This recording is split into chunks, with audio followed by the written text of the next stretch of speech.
I seen some of your podcasts and stuff like that. I haven't watched the full thing, but I really just want to know, like, why do you think women deserve less? Because it's like a controversial. Obviously, it's gonna catch people's attention. Sure, You know, they see it. And sure, sure.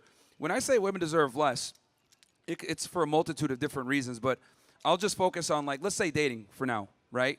So guys have this, you know, warped ideology that being a gentleman and being super nice and, being caring makes you more attractive to women. But the reality is, attraction and arousal are two different things. And by being a nice guy, what ends up happening a lot of times is you get stuck in the friend zone. And what I tell guys, and I talk about this in my book, guys got to give women less. If you look at the cover, I have money there, relationships, social media, and time.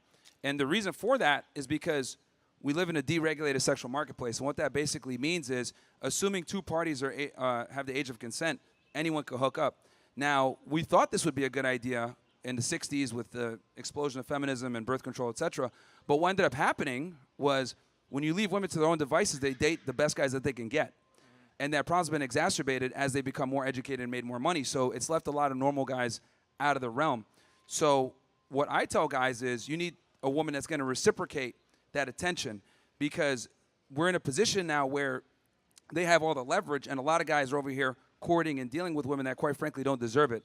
So when I say women deserve less, there's other aspects too, but that's what I mean, as in, like, dating. Don't simp on women that already get everything given to them.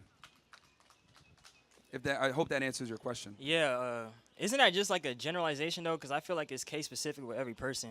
Like when you say that, it's like you matching one archetype of men with another archetype of women, and then you making that the case for everybody. Well, I think the world operates on generalities, right? There's a reason why Braille isn't everywhere, because there's not that many blind people, right? So, in general, being a nice guy is going to set you back. Now, are there some girls out there that are, will reward you and give you sex and a blowjob for being a nice guy? Sure. But the reality is, being a nice guy typically always puts you on your back foot. And I think in today's day and age, where women have an enormous amount of leverage in the dating marketplace, guys need to kind of go in there with their eyes wide open so they don't put themselves in a bad situation.